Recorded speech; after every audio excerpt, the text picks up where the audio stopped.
दोस्तों BSc 2 environmental studies का एक मोस्ट इंपॉर्टेंट क्वेश्चन कि जैव विविधता संरक्षण में आधुनिक तकनीकों की भूमिका स्पष्ट कीजिए।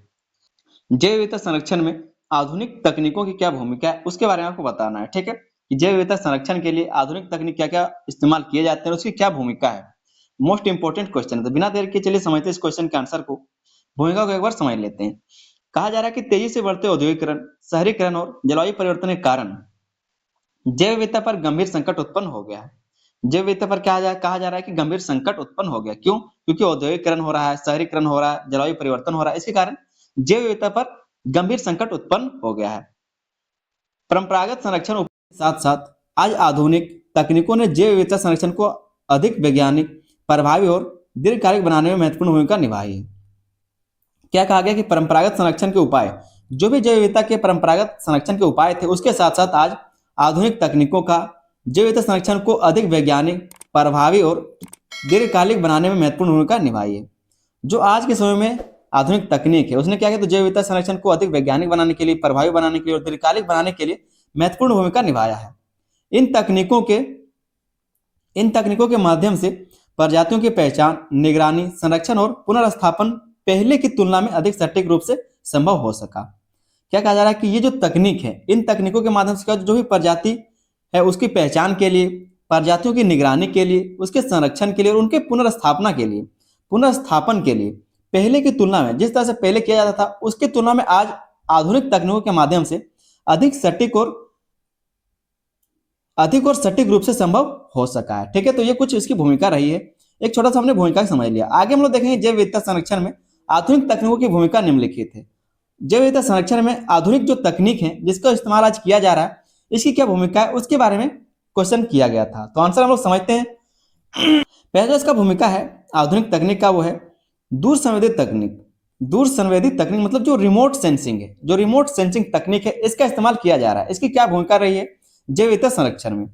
कहा जा रहा है कि उपग्रह चित्रों और ड्रोन तकनीक की सहायता से वनों की कटाई।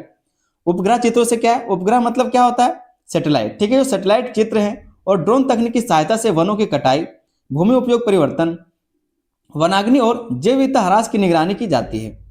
चाहे भूमि उपयोग की परिवर्तन हो, वनों की कटाई हो, वनाग्नि और जैव विविधता ह्रास हो, इसकी सारी निगरानी की जाती है। इससे बड़े क्षेत्रों का त्वरित और सटीक आकलन संभव होता है। इससे क्या है, तो बड़े क्षेत्रों का त्वरित और सटीक आकलन संभव होता है, जो संरक्षण योजनाओं को प्रभावी बनाता है, जो संरक्षण योजनाओं को प्रभावी बनाने का काम करता है। तो ये पहला आप भूमिका देखेंगे जो आधुनिक तकनीक है उसका जैव विविधता के संरक्षण में। ठीक है, दूर संवेदी तकनीक। दूसरा जो इसका भूमिका रहा है वो है भौगोलिक सूचना प्रणाली, जीआईएस इसको बोलते हैं, भौगोलिक सूचना प्रणाली। कहा जा रहा है कि जीआईएस तकनीक के माध्यम से प्रजातियों के वितरण, आवास क्षेत्रों और जैव विविधता हॉटस्पॉट का मानचित्रण किया जाता है। जीआईएस तकनीक के माध्यम से प्रजातियों के वितरण, आवास क्षेत्रों और जैव विविधता हॉटस्पॉट का मानचित्रण किया जाता है जीआईएस के माध्यम से। ठीक है, इसे संरक्षित क्षेत्रों की योजना, वन्यजीव गलियारों की पहचान और मानव वन्यजीव संघर्ष को कम करने में सहायता मिलती है। जो मानव और वन्यजीव के बीच संघर्ष है उसको कम करने में सहायता मिलती है जीआईएस के जरिए। ठीक है, जीआईएस के माध्यम से। तीसरा जो इसका भूमिका है जैव प्रौद्योगिकी, बायोटेक्नोलॉजी। ठीक है, बायोटेक्नोलॉजी। कहा जा रहा है कि जैव प्रौद्योगिकी की सहायता से संकटग्रस्त प्रजातियों का संरक्षण किया जा रहा है। जो संकटग्रस्त मतलब जो विलुप्त होने के कगार पर है उनका संरक्षण किया जा रहा है। टिश्यू कल्चर, कृत्रिम प्रजनन और क्लोनिंग जैसी तकनीकें दुर्लभ पौधों और जीवों के संरक्षण में उपयोगी सिद्ध हो रही है।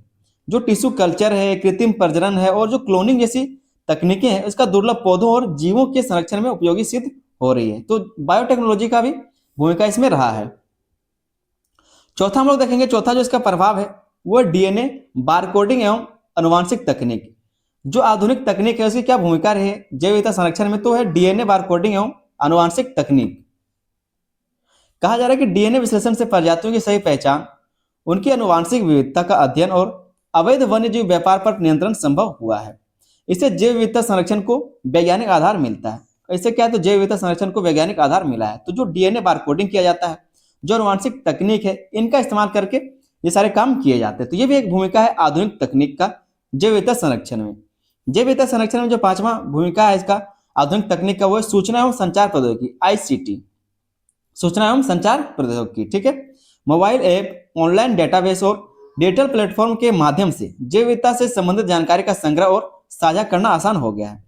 चाहे मोबाइल ऐप हो, ऑनलाइन डेटाबेस हो या फिर डिजिटल प्लेटफॉर्म के माध्यम से क्या है, तो जैव विविधता से संबंधित जो भी जानकारी है उसका संग्रह और साझा करना आसान हो गया। मतलब उसको साझा भी किया जा सकता है आसानी से और उसको एकत्र भी किया जा सकता है आसानी से। तो सूचना एवं संचार प्रौद्योगिकी का उपयोग यहाँ पर देखने को मिलता है, भूमिका देखने को मिलता है। नागरिक विज्ञान जो सिटीजन साइंस है, सिटीजन साइंस हम एक अलग क्वेश्चन करवाएंगे, ठीक है, सिटीजन साइंस का एक अलग क्वेश्चन करवाएंगे। नागरिक विज्ञान परियोजनाओं के जरिए आम लोग भी संरक्षण प्रयासों में भाग ले रहे हैं।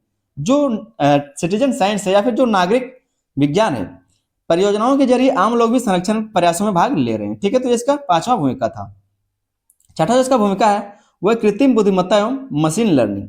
इसके बारे में भी एक अलग क्वेश्चन करवाएंगे, ठीक है। जो कृत्रिम बुद्धिमत्ता है इसके बारे में भी एक अलग क्वेश्चन हम करवाएंगे। कहा जा रहा है कृत्रिम बुद्धिमत्ता एवं मशीन लर्निंग एआई आधारित तकनीकों से वन्य जीवों की पहचान, उनकी गतिविधियों की निगरानी और अवैध शिकार की रोकथाम संभव हो रही है। एआई से क्या हो रहा है, तो जो एआई आधारित तकनीक है उससे वन्य जीवों का पहचान किया जा रहा है आसानी से, उनकी गतिविधियों की निगरानी की जा रही है, अवैध शिकार पर रोकथाम संभव हो पा रहा है। कैमरा टेप और सेंसर से प्राप्त आंकड़ों का विश्लेषण तेजी और सटीकता से किया जा सकता है। जो कैमरा है, टेप है और जो सेंसर है, इनसे प्राप्त आंकड़ों का विश्लेषण तेजी और सटीक तरीके से किया जा सकता है, ठीक है। 7वां जो इसका भूमिका देखने को मिलता है वो है जैव बैंक एवं बीज बैंक। जैव बैंक एवं बीज बैंक आधुनिक संरक्षण तकनीकों में बीज बैंक कार्यो प्रिजर्वेशन का महत्व स्थान है। क्या कहा जा रहा है कि आधुनिक संरक्षण तकनीकों में बीज बैंक, जिन बैंक और कार्यो प्रिजर्वेशन का महत्वपूर्ण स्थान है, ठीक है। इनके माध्यम से संकटग्रस्त पौधों और जीवों की आनुवांशिक सामग्री को सुरक्षित रखा जाता है। जो भी आनुवांशिक सामग्री उसको सुरक्षित रखा जाता है। 8वां नंबर जो इसका भूमिका है वो है पर्यावरणीय मॉडलिंग और पूर्वानुमान तकनीक। पर्यावरणीय मॉडलिंग और पूर्वानुमान तकनीक कंप्यूटर मॉडलिंग की सहायता से जलवायु परिवर्तन और मानवीय गतिविधियों के जैव विविधता पर संभावित प्रभावों का पूर्वानुमान लगाया जाता है। जो पूर्वानुमान लगाया जाता है इन सब चीजों से लगाया जाता है। कहा जा रहा है कंप्यूटर मॉडलिंग की सहायता से जलवायु परिवर्तन और मानवीय गतिविधियों की जैव विविधता पर संभावित प्रभावों का पूर्वानुमान लगाया जाता है। इसे समय रहते संरक्षण रणनीतियां बनाई जा सकती है। इसे क्या, तो समय रहते संरक्षण रणनीतियां बनाई जा सकती है कि आने वाले कल में क्या होने वाला है, इन सब चीजों का पहले पता लगाया जा सकता है, जिससे आने वाले जो समय है उसमें संरक्षण नीतियां बनाई जा सकती हैं। 9वां नंबर जो भूमिका इसमें है वह संवर्धन प्रोग्राम और पुनर्स्थापन तकनीक। संवर्धन प्रोग्राम और पुनर्स्थापन तकनीक कहा जा रहा है कि संरक्षित क्षेत्रों में संकटग्रस्त प्रजातियों के लिए संवर्धन कार्यक्रम जैसे कि पार्क, अभ्यारण्य, ब्रीडिंग सेंटर स्थापित किए जा रहे हैं। ये सारे जो सेंटर है वो स्थापित किए जा रहे हैं। आधुनिक तकनीकों की मदद से इन प्रजातियों का पुनर्स्थापन उनके प्राकृतिक आवास में किया जाता है और आधुनिक तकनीक की मदद से इन प्रजातियों का पुनर्स्थापन उनके प्राकृतिक आवास में किया जाता है, फिर से वहां पर पहुंचाया जाता है। आगे कहा जा रहा है जिससे जैव विविधता फिर से सुदृढ़ होती है और जिससे जैव विविधता जो है फिर से सुदृढ़ होता है। 10वां नंबर पॉइंट है पर्यावरणीय डीएनए या फिर कह सकते हैं इसको ई डीएनए तकनीक। जो ई डीएनए तकनीक है इसकी क्या भूमिका है जैव विविधता संरक्षण में। कहा जा रहा है कि ई डीएनए तकनीक के माध्यम से किसी जल या मिट्टी के नमूने में जीवों के डीएनए का पता लगाया जाता है। जो भी जीव उसमें पाए जाते हैं उसके जीवों का पता लगाया जाता है, उसके डीएनए का पता लगाया जाता है। इससे कम ज्ञात और संकटग्रस्त प्रजातियों की पहचान आसान होती है। इससे क्या होता है, तो जो भी जीव है उनका अगर पहले से ज्ञात नहीं है, कम ज्ञात है, उनके बारे में जानकारी कम है, तो उनके बारे में फिर जो संकटग्रस्त प्रजाति है जो विलुप्त हो चुके हैं या फिर जो विलुप्त होने पर कगार पर है, उनका पहचान आसानी से किया जा सकता है और उनके संरक्षण की दिशा में रणनीति बनाई जा सकती है। उनके संरक्षण के लिए क्या दिशा होनी चाहिए, इसके लिए रणनीति बनाई जा सकती है, ठीक है।